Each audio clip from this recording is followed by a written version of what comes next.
What's up, everybody? This is Julie and Kathleen with another episode of my favorite episode of. Today, we have Marie on the podcast. So, Marie, welcome. Hi, guys. She picked a truly insane show. She did, but we are so excited to talk about it. Before we jump into the episode, I wanted to bring up that Marie has her own podcast called Adam Sandler Please Stop. It's an amazing title. I know, it's such a good title. So before we jump into the show, you want to give everyone a little background of what your podcast is about? Absolutely, yeah. Adam Sandler Please Stop is a complete retrospective of all Adam Sandler movies, past, present, and unfortunately future. Although the unfortunately was not quite true with Uncut Gems, so yeah, I heard that one was sometimes good. He surprises us.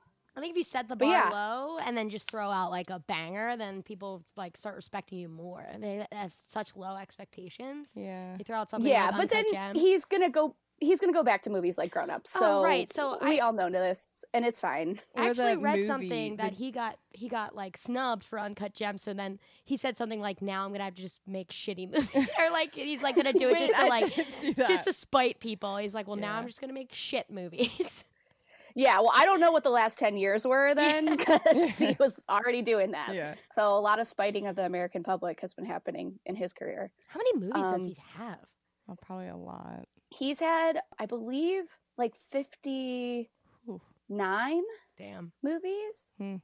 I love The Wedding Singer. It's hard to tell off the top of my head, because we've also done like some of his comedy specials, particularly the ones from like the 90s and 2000s. You do any like SNL stuff? We do, yeah. So we had a whole season of Chris Farley, and then we also do kind of like his whole crew of grown-ups people. We've done a Kevin James season. We're doing Rob Schneider and David Spade movies now, and Chris Rock movies. I was going to say, well, for your sake, I hope he makes more movies so you can have more episodes. But if you're going to branch out, then that's good. For sure. And he will. He's always looking for that next million. So too true. I know my fiance actually loves the song he wrote about Chris Farley, and he listens to it. I'm not even kidding, like maybe 10 times a week. Wow. It's so bizarre how much he loves it. Yeah. So a lot of people don't like my opinion on the song. I don't have feelings towards it, so you can speak your mind. I just was like, I don't know why you like this so much. Yeah, I mean, it's basically a Wikipedia like listing of Chris Farley's accomplishments and has no like emotion whatsoever until like maybe the very end. He looks at me with like teary eyes afterwards, and it's just like, it's so can't help who you love. Yeah, it's like that's true. It's just like, I mean, if it's doing something for him, then it touches him. It touches him. Art is made to move us, you know. Too true. He gets moved. And before we move forward, everyone can listen to your podcast on iTunes and Spotify. Yeah, wherever you're listening to this podcast right now, you can listen to our podcast, Adam Sandler Please Stop. Awesome. So everybody go check it out, and let's get moving into the episode. So this one's a little different, and I'm actually really excited to talk about it. Marie picked Trading Spouses. I don't know if everyone remembers that show, but Marie, why don't you give a quick summary of what the show, even though it's pretty self-explanatory in the title, but give a quick summary about what the show's about. So in the late 90s, early aughts, there were two shows with the same premise. There was Wife Swap and Trading Spouses. And this is an episode of Trading Spouses, which, like, both the shows were the same. A spouse, like, trades places with another family. It's always the mom that trades in Trading Spouses. And this, to me, this is the golden age of reality TV. Like, people talk about right now we're in the golden age. Like, no, we're in the renaissance of reality TV. This is the golden age of reality TV. Sure. Because they always picked people with like very different backgrounds or views and switch them and just like let the drama happen. So this episode is very famous. Most people refer to it as the God Warrior episode. Which is what I call it. So this is the God Warrior episode of Trading Spouses. This God-fearing Christian woman from Louisiana named Marguerite, or sometimes she calls herself Margaret. We're really not sure. Yeah, Marguerite Perrin, a God-fearing Southern Louisiana woman, trades places with Jeannie, Boston woman who is into astrology, hypnotherapy, and all sorts of like woo-woo, new age, quote unquote, as they say, stuff. New age, yeah, they say that so many times. The sparks fly on this one. Yes, they sure do. Unreal. Before we jump into this specific episode, we are dying to know why this is your favorite TV Yeah, like show. I'm gonna dive into your psyche. Like I need to know like why on earth. But I'm interested. I'm all ears. So this is my favorite episode because I've actually been talking about this specific episode throughout a lot of 2019 and into 2020. This freak out is so iconic. It's so over the top. It's so quotable. And what's interesting is like, so today things have very much changed with Marguerite Perrin, and maybe I'll talk about it more at the end. I think we should maybe talk about like the episode, but I think like there's just also a lot of implications for like the way the world is today isn't surprising because like look at the way Marguerite is acting. Right. On this show. Yeah. Yep. Like it's very like boomer mentality versus Hell like millennial and Gen Z mentality, where boomers like demand respect and demand to be like treated and catered to, but the second you're like, but what about my things, they're like, no, I can't stand it. Yeah, okay. Okay, boomer.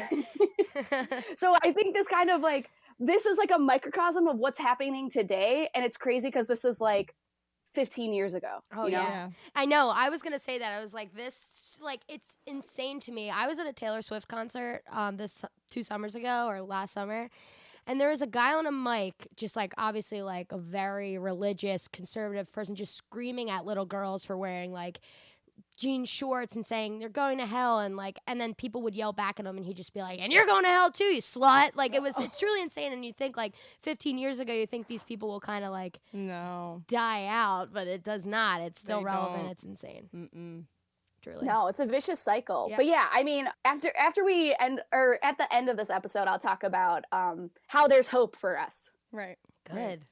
Need that. So, another quick question about this show in general. Is this a show you've seen every single episode of, or is this just like a specific episode where you're like, wow, I have things to say? No, I have not seen the single episode of this show, but there are other iconic moments from this show that I quote with my friends regularly. Another famous episode of Trading Spouses is the King Curtis episode. So, I don't know if you've ever seen memes of this like fat little boy being like, bacon is good for me. Yeah. We know bacon is good for me. Is my family. Like that is from Trading Spouses. Yeah, that I've seen for sure. King Curtis. Yeah. Another like truly iconic in like reality TV lexicon and lore. He's incredible. That episode is also incredible. Is Curtis he runs away. Is Curtis the one who says, you'll never see this face again? Yeah, is that the same guy? And he runs away down the street to his grandma's house where his grandma feeds him chicken nuggets. We used to say that to each other in high school all the time. Yeah, we did. I didn't actually, if you were to ask, I wouldn't know what it was from. Like I knew it was a reality show, but I wouldn't remember. Right. It's funny how this is just like in the cultural zeitgeist for us. Sure. Because I knew about this. I knew about King Curtis, and I knew he was from a reality show. Curtis. But like, he really is called King Curtis. Where is he today? I must know. Oh God. So I actually did some research on King Curtis, and he showed up in a few like Pawn Stars episodes. No. But also Worlds like collide. all of us, he grew up to like he was just a little shit on the show, and then on Pawn Stars he's like totally normal. Right. And just like a late teen being like, I want to sell this like World War I era thing I got from my grandpa. He's still thriving somehow. Yeah. Damn. So let's get into what is going on in this crazy 2-part episode, because we obviously could not just watch part 1. We had to see what happened. Do we want to do it like, let's talk about the one family and then let's talk about the second family? Yeah, so like let's bounce back and forth. Well, I guess first, actually I think that's good to start, because we can give like a quick summary about what Jeannie's family's like versus what Margaret's family's like, and then what happens when they swap wives, which I know that's not this show, but like you said, they are one in the same. They trade spouses, you know. Let's start with Jeannie going to Margaret's family, because obviously Margaret being at Jeannie's family is the explosion. That's the spark. So let's start with, which is also good. I don't know. I have so much to say about both families, so let's dive in. Yeah. Jeannie is from Boston. Yep. She is a hypnotherapist, like Reiki healer, very into astrology. Her husband apparently just like does mandalas. Like paints them. Yeah.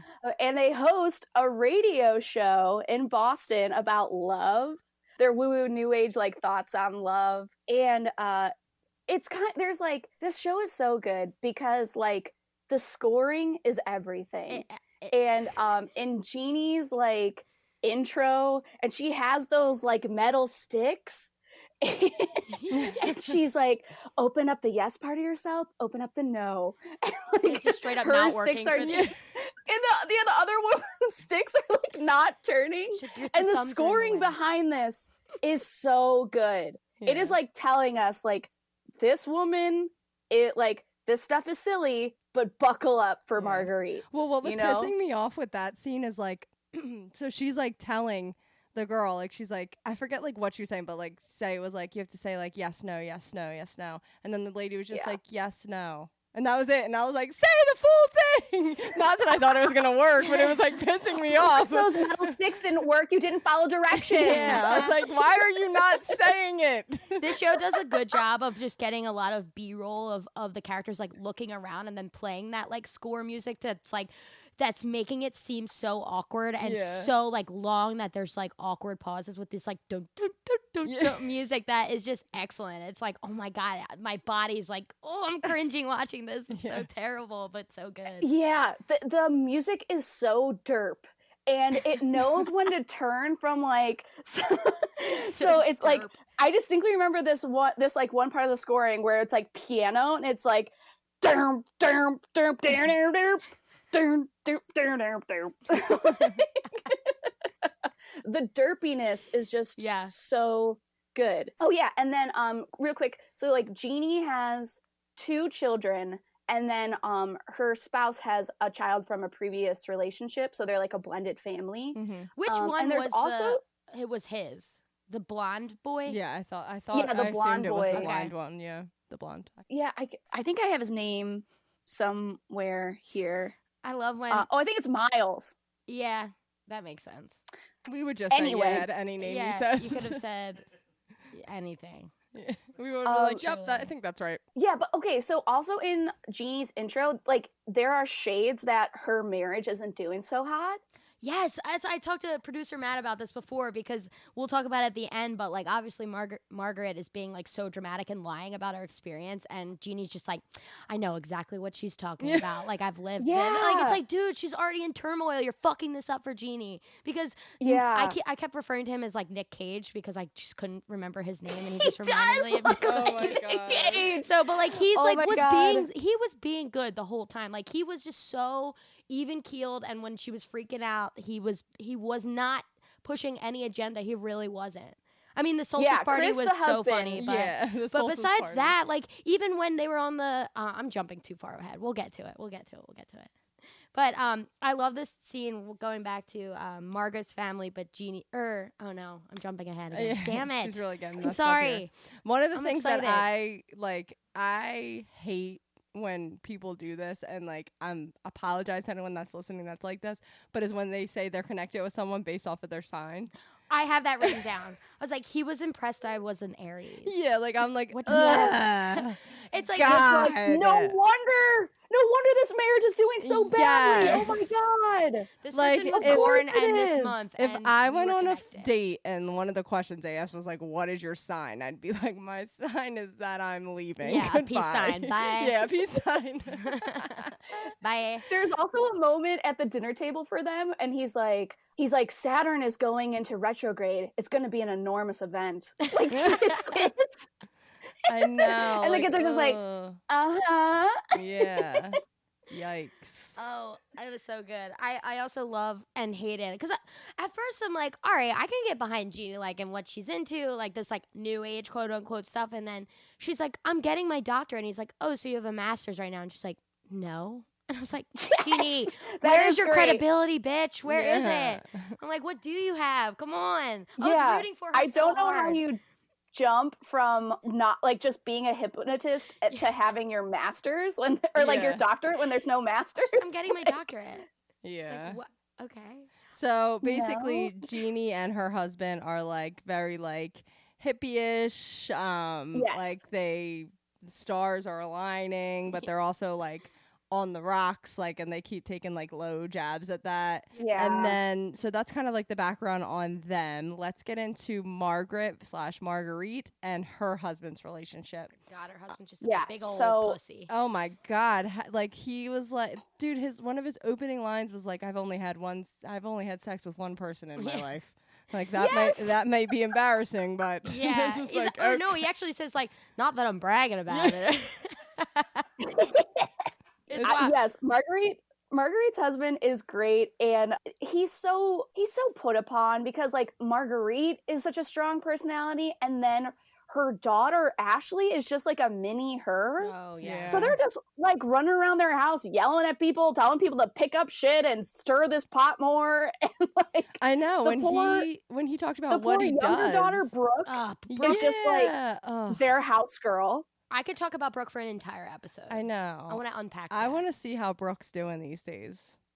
There's so many funny moments in this episode. Like, I don't want to, I'm like, I need to write them all down so I don't jump. Yeah. Like, I just want to say the little girl, when the massive freak out happens, is literally just like frozen on the couch with her eyeballs moving like left and right. Like, what do I do? What's going on? This is insane. Yeah, it's basically like Brooke and her dad are like the slaves of the family. Like, and in one scene, the dad's like talking about what he does for the house, and he names everything. Yeah. He names everything you could do in a household. He was like, I cut the grass, I buy the groceries, I cook, I do this, I do this.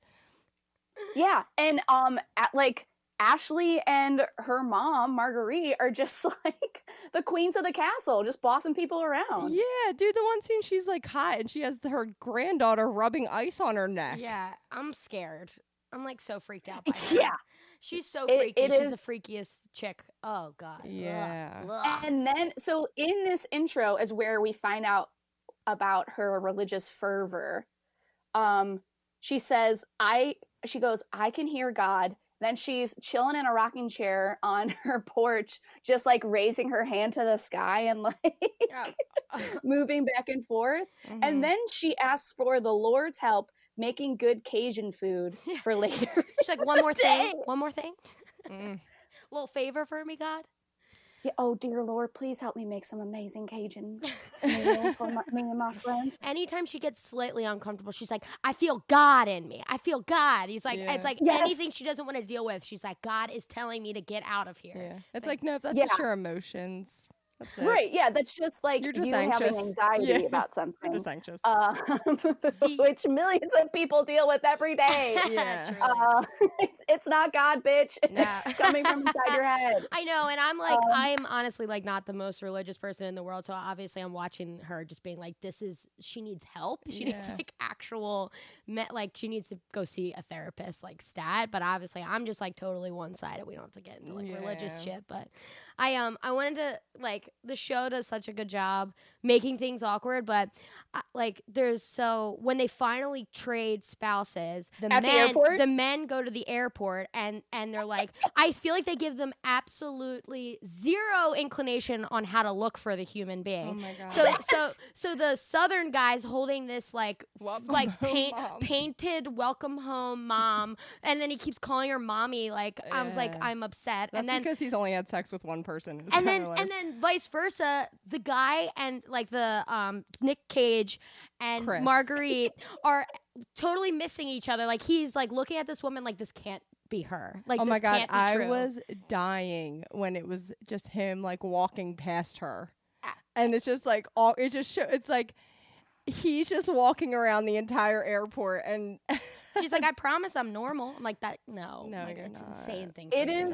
It's such a good, like, gooby scene. And also, these fucking producers, like, so they took them to an airport and were like, gotta find her. Like, Shrub, Best of we're just luck. gonna be flies on the wall. Yeah. Last person in the airport left. It must be you. I Truly. was dying when Yeah. they finally like find each other, and she says, "You look like Jesus, so I feel comfortable." Yeah. Yes. Oh my God, that's such a good line. And then also just like the shot of her coming down the escalator. Oh my gosh. There's something so funny about it because it's paired with that stupid derpy scoring. Yeah. And just like, oh, it just like seeps with like comedy and awkwardness and like, oh, it's just so good. Go ahead. So after they find their new wives at this time, they go back to their houses, and Jeannie is, very warm welcomed. Everything is actually going pretty good for Jeannie. It's She's not decent. in a bad situation. They're really good to her. The kids at Jeannie's house when Marguerite shows up look absolutely fucking terrified. She keeps like being like, "Can I have a hug?" and like nothing's happening. They're so scared. It happens again at the end. Like she's like begging them for hugs, and they're all just like sitting there like looking at her. So it's like it's a shit show to begin with. Well, my theory is they're afraid of her teeth. Yeah. Yeah, I mean, I can't even tell. Is it just her two teeth are so spread apart? Is she missing one front tooth? Two tiny teeth? I think it's a gap. Yeah. The teeth and guys, okay, I have to backtrack a little bit. So like I as a person notice teeth a lot, and like this is a very American thing, but also my dad is a dentist. So like So it's like really my in your family blood. and my mom was also like a dental lab tech. So they met through dentistry, and It's like in your blood. talk Mhm. around my parents was about teeth all the time. So I'm like hyper aware of teeth. And like I do not like making fun of people for having bad teeth because that is like an economic thing. Like it costs a lot of money to fix your teeth. Right. And that sucks. So I want to be clear that I'm not shitting on Marguerite for having bad teeth. But in America, like teeth are very much like we open mouth smile. There's like so many, like millions of toothpaste commercials that are like showing off like clean, straight teeth. So I do think the kids are kind of freaked out by this like Southern woman that like has some janky spaces in the mouth. So janky. Yeah. You know? So Yeah, it's like janky. something Just that not they're something just they're not used used to. to. Yeah. I can help Yeah. but stop thinking like, oh, like when he said when Margaret's husband is like, I've only ever been with one girl. It's like the classic, like they probably were together in high school. Mhm. They got married, and now he's just with this like awful woman who's just like a petrifying woman, honestly. She's so loud, so like strong-willed, and I'm like, her teeth are missing. She doesn't fucking care. She's got her husband. She's got it made. She's got her little granddaughters putting ice cubes on her neck. What does Yeah. she need to change anything for? Yeah, and You know? and with them being super religious, it's probably like not even them splitting up is like the biggest sin of all. Like, there's no God. way that they can even split up because True, but like her husband doesn't seem unhappy. no, he really doesn't. Just completely. We just know like there could possibly be like better for him and Brooke out there than the other Yes. daughter. Yeah, You know? Oh my yeah. God. There's another way, but yeah, they're kind of stuck with Marguerite and her like the way she rules the roost. Right. While we're still on Um, her, like the second day, she's like, Margaret's okay on the first day, like nothing crazy. Mhm. Then it's the next But day. she's freaked by the gargoyles. Yeah, so freaked out by freaked She by the calls them the mandalas. Gorgiles at the end. The star on the barn. Oh, I love when the daughter's like, she thinks it's a witch star. It's not. Not that there's anything wrong with witch Yeah. stuff. I was like, fuck yeah. Yeah. No, there's not. The daughter, Jeannie's daughter, I don't remember her name. I think I might have it down somewhere. She is an MVP. I She love is. that girl. Truly. Yeah. She was not taking any shit. Mm-mm. She's like, wait, what were those things? The painted things on the walls called? Mandalas. Mandalas. She's like, Margaret comes in and she's like, what are those mandalas? Are they Asian or something? And then she's just like, I don't know. They're just mandalas. It's like, Yeah. shut up about it. The one thing Like, that look it up, lady. Yeah. the one Log thing on that to Ask Jeeves and look it up. 2004. the one thing that made me laugh is like in like the Jeannie's husband Chris's like room, his like astrology room, he has like a bunch of astrology charts all over, and the one thing she looks at and she's like, oh, is that for a quilt? And he's like, it's an astrology chart. Yeah. Like she's just like so clueless of like anything that's going on in this house, and she's just automatically being like, these people are the devil. But I will say he's like pretty positive at the outset. Like she's freaked out by stuff, but she is still into the experiment still. Yeah. Well, she thinks that she can fix it. Yeah.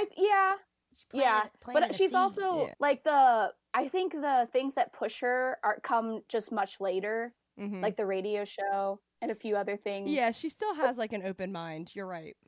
We must speak about, just to give everyone like who Marguerite is, besides her religion, whatever. There's a scene like the minute the dad goes and does something, like he doesn't seem like he's in the house, and the kids are outside playing, and she smells something. Like she is, all of a sudden something smells, and she is gagging for a full minute, the most vile gag for a full minute, and the kids are just like, what is happening? And the little girl's like, she's throwing up, like, or something. Like they're just ignoring her because she's screaming for the kids as if it's her own kids who would come running in a second because they're like scared of her. These kids don't give a fuck what Margaret wants. And she is full gagging, throwing up, I think. She's like, what is that smell? Yeah, she's like, she pukes in the mulch, like it's on the side of their house. And they get up and go inside.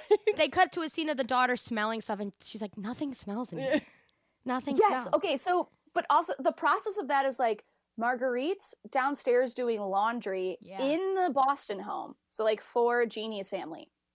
And then she can't find something, so she's yelling for Miles. And then she comes upstairs and she's like, something smell. Do you smell?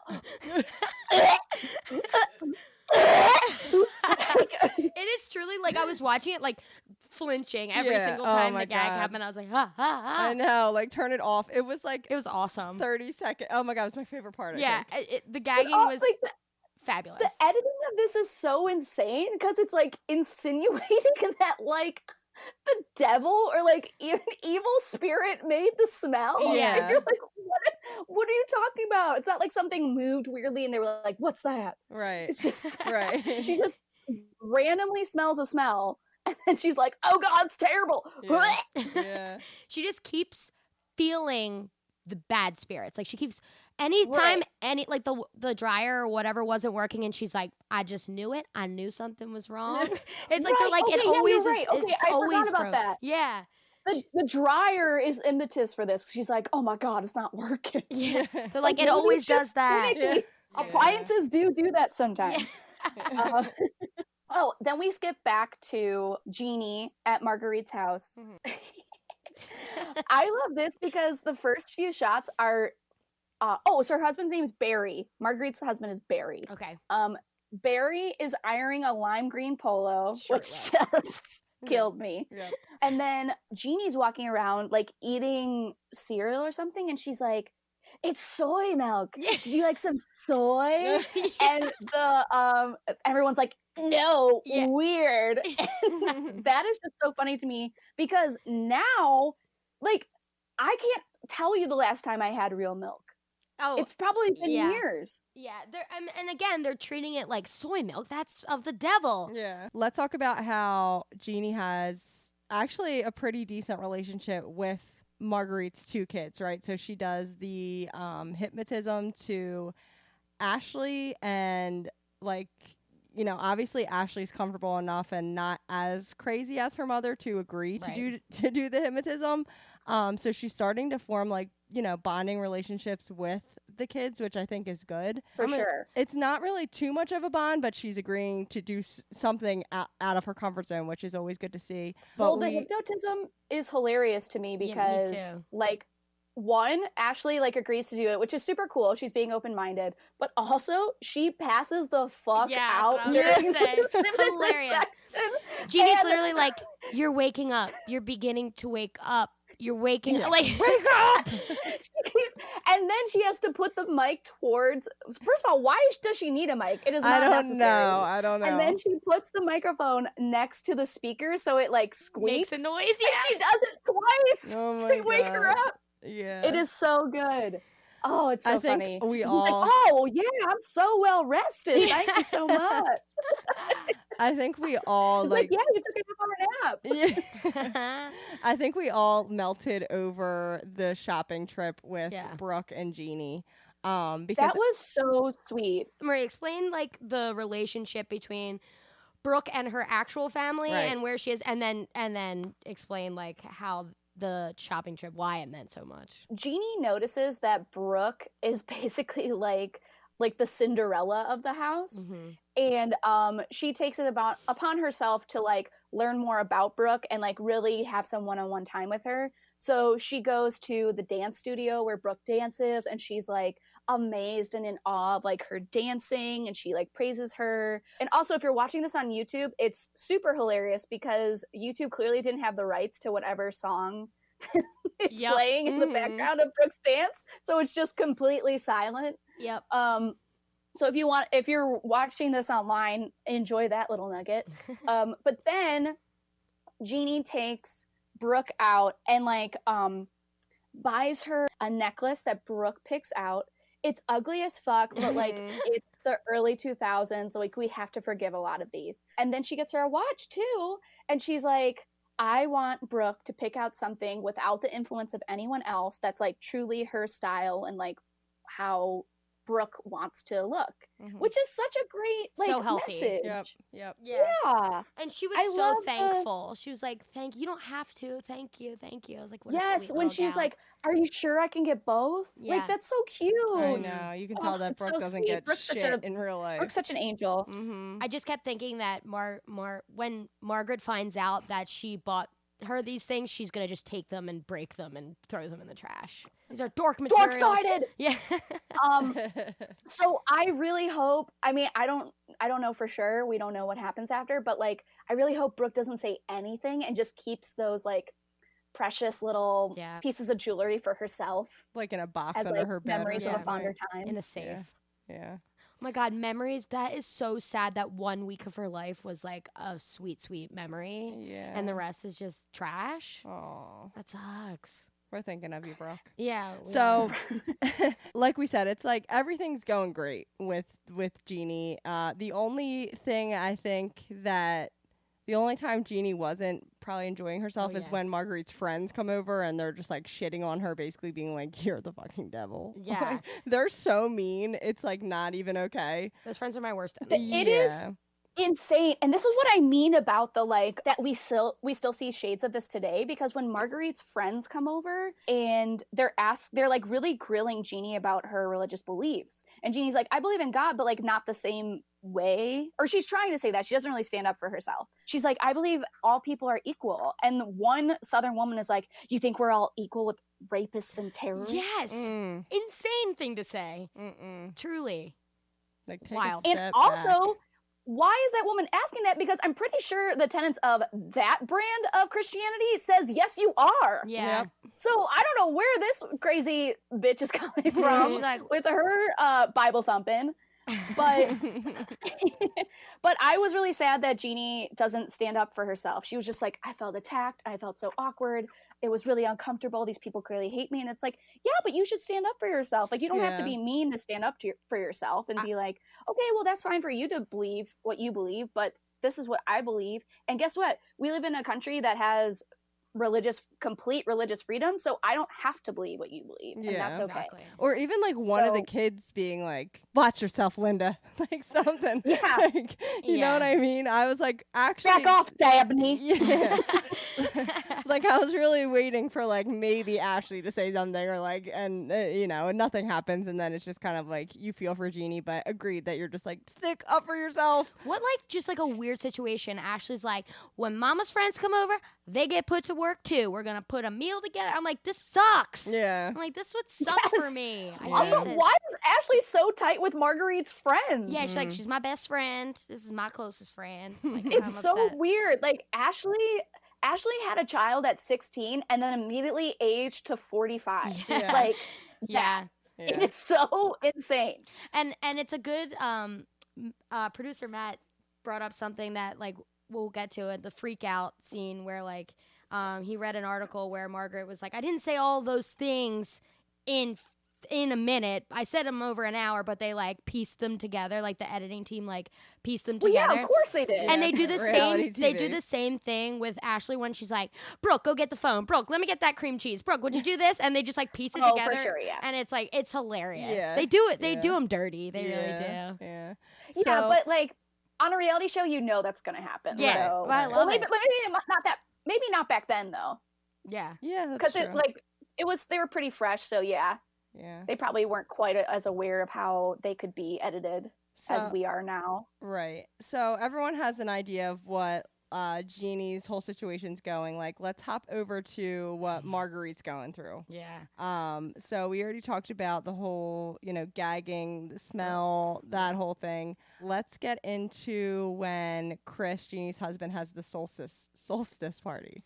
I want to go to that party. I'd be in.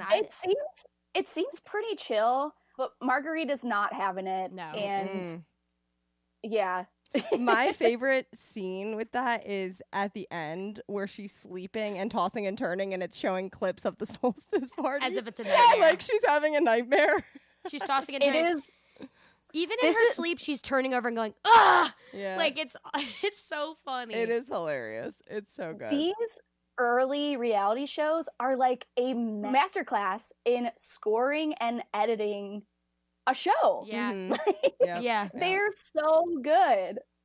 So they do the solstice party, and basically he has like what seems as if the whole neighborhood comes over. He does this like really like hippie speech about whatever, but it's all in good-hearted stuff. He wants everyone has incense, and they're gonna throw it in the fire and say a wish or something good that they want released into the world, whatever. Yep. So he goes to hand Margaret one, and he's like, "Just throw it in, ask for world peace or something." She's like, "I will not be partaking." Yeah. She's like, no. And this is witch shit. Yeah, so she's just, it goes downhill. It goes south after that. This is really when it goes downhill. Yeah, this is when it becomes horrible. So then we'll talk about when he brings her on their radio show. Yeah, Love Talk USA. Love Talk USA. Why don't you? Which I gotta look up if this is still going. I know. There's no way, but like maybe. Or find old clips from it. Yes, oh my gosh. Marguerite is asked to guest on the radio show, and she gives really good advice. She's sitting in for Jeannie's spot, and I have to throw a real quick shout out, because at one point when Jeannie is talking about the radio show, she said her role is Jade the Love Muse. Yes, and that freaks everybody out. Yes, and everyone's just like, okay. So Marguerite takes the place of Jade the Love Muse on Love Talk Radio, and she's actually giving really great advice.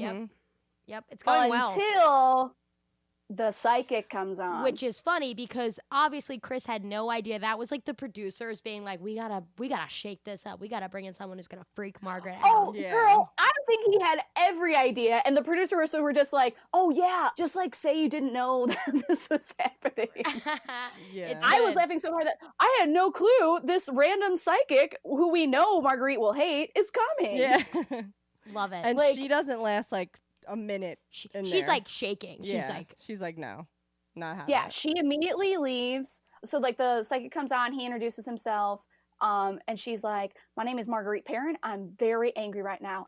I'm very uncomfortable, and I'm done with this today. And like she goes up to leave. What's interesting is the psychic is like very Christian. Yes. Yeah. And he's wearing Chris the biggest cross I've ever seen in my life. Yes, huge cross dangling around his neck.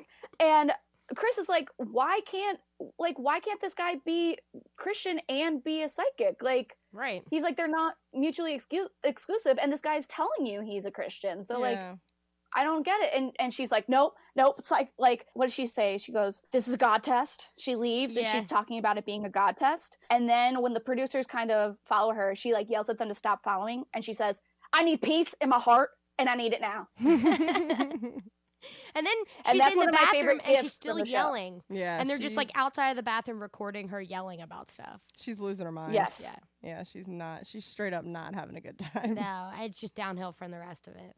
Let's get into, in this show, I'm assuming, I haven't watched the show. I remember watching this as a kid, but like it's like very just I remember the name of the show, but not like specific episodes. After they spend the week with the families, they meet each other, and that happens every episode, I'm assuming, correct? Yes. Okay.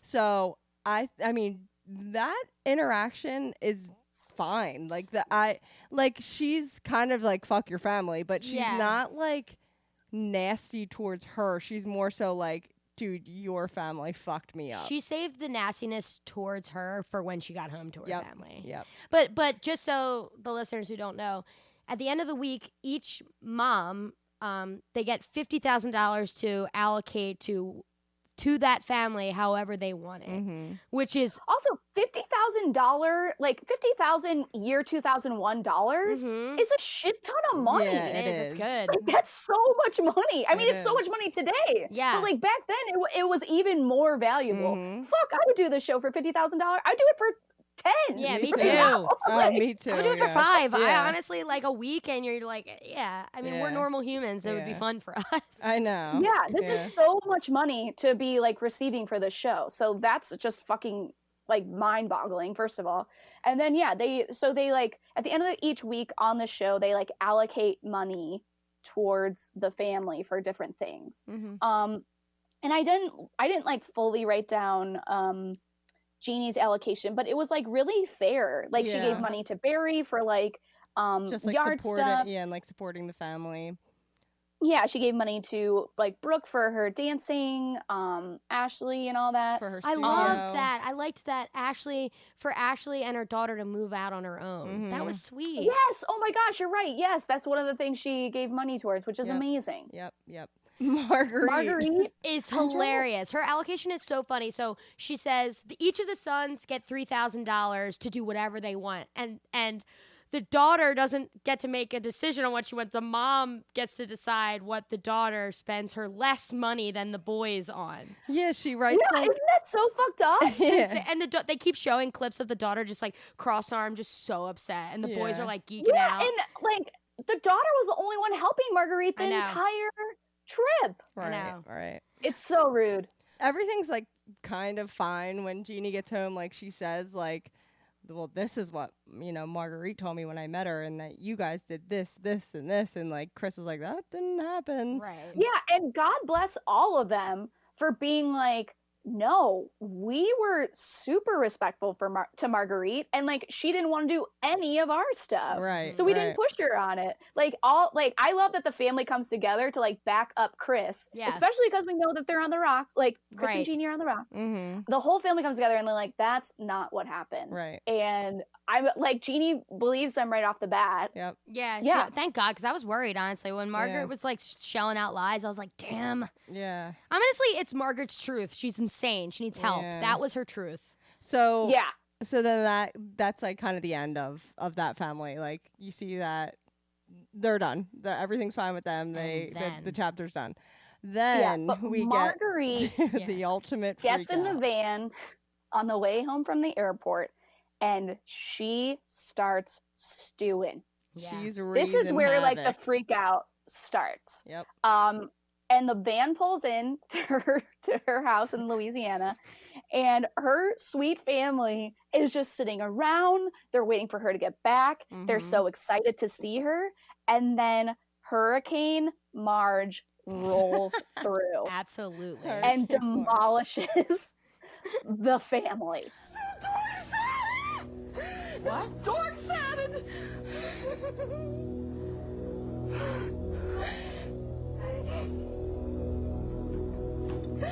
Did you not ask if she believed in God? She's not a Christian! She could be a Jew and believe in God. It doesn't matter. She's tampering in dark-sided stuff! Yes, she did! The entire house is dark-sided. She said her whole house is... She is dark-sided too! Why are you mad at us? I mean, not even, I think there was one hug that was like not welcomed by Margaret because they were so excited. They met her at the door. They're like, and they like, one kid gets a hug in and then she just bulldozes through the rest of them. She's like, ah! Yeah. She's like losing her Yeah, fucking mind. she opened the door and literally screamed like, ah! Hell rains down. And she's just telling them all to get the producers and the people videotaping to get out of her house. She's like losing her mind. And now she's like, she says, Mom, she's why don't not you a just sit Christian. down? She's tempered in dark-sided stuff. Yeah. Yeah. Gargoyle, psychics, everything's ungodly. Yeah. 5 minutes long. It's 5 minutes it's worth. so good. It is excellent, and you can't even do it justice. Yeah. You can't. Yeah. She says she's the God warrior, and then she's like, why am I always the God warrior? I'm the God warrior. I'm asking all the questions. And her family is terrified. Yeah. Terrified. Poor Ashley's like, well, why don't we just, Mom, just like, let's just like sit down on the couch. And she's like, no, just like, Yeah. oh my God. She's a Marguerite at one linebacker. point she was like, I needed your prayers. And Ashley's like, we was praying for you, Mama. And she's I like, well, pray for you I needed them. every day. Yeah. And then she's like, oh, and then Ashley's like, so it's my fault. Yeah. So it's our fault. Right. You had an awful week. But they do like an excellent job. I think it's just like such a funny choice of them to keep shots of the other cameramen trying to get out of her way as she's screaming at them to get out. And they're just like, it's just this woman with this camera on her shoulder, like getting screamed at, being like, should I? Yeah. Like, and should jumping out of the way. it is like such a good choice to keep those scenes in. And Marguerite is railing against the camera crew. She like turns her ire from her family to the camera crew, and she's like, if you're dark-sided, you have to get out of my house. If you believe in Jesus, you can stay. Yeah. And I'm sure all the cameramen were like, we can pretend. Yeah. we do. Or This like, is my job. I must I say. they're just silent, and they're supposed to be silent. Like, what are they supposed to say? Like, no, Marguerite, like, I go to Temple of God Church, like, in Oklahoma, whatever. No, like, you don't have to take out a certificate to prove you're a Christian. If this was recorded in today's time, I just picture, like, Wrecking Ball by Miley Cyrus playing in the background. She then, in like the craziest moment, it takes the piece of paper that Jeannie wrote down of the allocation of the money, and she rips that shit up. She's like, I don't want it. I just need my family and my God. Yeah. And that's it. And when we watched that, the three of us together, we like gasped. Like, we Yeah. were like, no, she did not just rip up $50,000. But let me tell you, it was not a surprise because in every single, it was smart of them, in every single coming up after the commercial, before the commercial break, they showed that scene because they were like, you gotta stay and watch that you have scene. to keep watching. Yeah, you can't end this episode without watching. And that then scene. when it ends, they do tell us that she did change her mind Yeah. and decided to keep the money. The credits at the end drag Marguerite, and it is so good. Yeah. They talk about how she eventually ends up accepting the money, and they point out that she got $20,000 for gastric bypass surgery. I know. These producers, oh my God! I need to see The a before and after savagery. pic. I know. We need to see how she's doing these days. We're gonna put that So- on the Instagram. Yep. We'll put I have a little update about Marguerite, which might change your view on Okay. her. This is so sad, but in like the 2010s, teens, aughts, Ashley got in a really bad car accident and died. Oh, It's awful. it's so And sad. Marguerite, obviously, and like her family were devastated. But since this event, Marguerite has become a huge advocate for the LGBTQ community. I need to read more about this because, I mean, after watching this, you think you can't come back. Like, you're so one-sided that there's no way. But, yeah, she's like, producer Matt had mentioned before that she's like a big Pride ally and everything. Yes. So she was a guest at New York City Pride. I believe it was last year in 2019. If not 2018, it was the year she guested. But yeah, so like she still is like very Christian, but she's a huge advocate for the LGBTQ community, and she preaches like acceptance of all people now. God. And she tours the country like talking and just like being an advocate, which is so nice. And it's great because at the outset of this, we talked about how this is still like this show embodies like boomer versus millennial Gen Z mentality and like what we still face today. Yep. And the fact that Margaret changed, that she was able to see that people are people and become more accepting, like, that's great. There's hope. There's hope for the world. There's hope for all of us. If and she could change, anybody can change. Yes, exactly. Yeah. If she can become more open-minded, then anyone can. And honestly, it's hilarious that like the LGBT community like loved her because she was so extra, and then when she did decide to change, they accepted her as well as like not kind of like a jokey part of it, but was like actually accepted her is another thing of like boomers, millennials. Like we are way more accepting of people who can change. Yeah, it's great. Yeah, absolutely. Yeah, and well, also this like much of reality TV is like beloved in the queer lexicon because Margaret, like this passionate rant is so insane that people like always loved it and stand it, even though it's like pretty like absurd and not accepting of other religions. People still like quote the dark side, like it's dark-sided. And there are memes about things being dark-sided. And because I love the show so much, I will say that stuff is dark-sided, like just in everyday life. I am going to that's now in my vocabulary. And my friends know exactly what I'm talking about. Yeah. They're like, it is dark-sided. Yeah. And now we have like the Star Wars reboot, so like dark-sided has even more meaning. Like use dark-sided in your lives. It will really enhance your vocab. Yeah, we definitely have to start doing that. I love it. Yep. The fact that Marguerite can change, the LGBTQ community always loved her for this like crazy rant, and she was able to like love and accept them, and it's like mutual, and it's just great. Yeah, it's awesome. We love hearing that. That about wraps it up for today. Thank you, Marie, for coming on the show today. We really appreciate it. Yes, thank you so much for having me. Thank you for your thoughtful take on this show. Yes, thank you for picking this. I loved guesting. You can follow me at Marie_Maloney on Twitter. Please listen to the podcast, Adam Sandler Please Stop. And thank you so much for having me. I thoroughly enjoyed talking about our God Warrior, our queen. So did we. We'd love to have you back. Thanks again. Thanks, anytime. And thank you everyone for listening. Have a great week and tune in next week for another episode.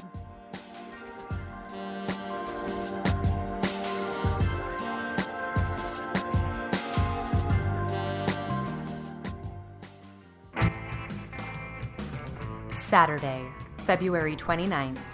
Throw on your bloody black tie best and join Dark Hills Gaming for a night of dancing, drinking, and horror. All in the name of charity. Proceeds from the Bloody Valentine Ball will go to the Children's Hospital of Philadelphia. The ball will be a gore-filled gala that will immerse you in a horror-themed high school dance, complete with prom pictures, interactive events, and a horror memorabilia auction. 2 lucky guests will be voted Horror King and Queen, complete with full Carrie treatment. There will be a bloody bar, so bring cash and your ID. This is a 21+ only event. Buy your ticket now at darkhillsgaming.com and help us support the Children's Hospital of Philadelphia.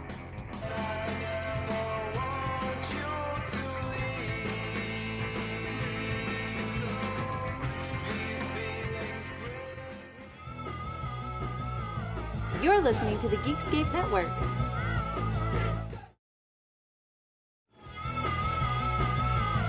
You're listening to the Geekscape Network.